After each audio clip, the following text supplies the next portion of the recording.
Maharashtra 7 TV में आप सभी का स्वागत है। आइए बढ़ते हैं आज की खबर की ओर। तर आपल्याला एक फोन आलेला आहे धमकीवजा। काय सांगाल एकंदरीत सलमान खान प्रकरणानंतर आता तुम्हाला देखील विष्णू गँगचा फोन आलेला आहे, त्या संदर्भात त्या तुम्ही पुढे तक्रार काय करणार आहात?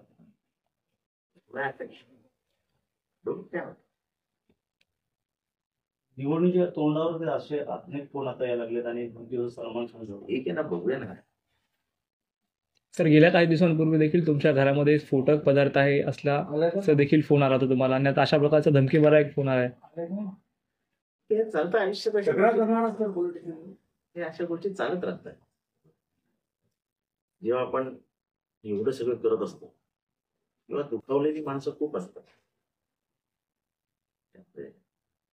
ही रिस्क आयुष्यात असतेच. विद्रोही माणसाच्या आयुष्यात हे असले गरज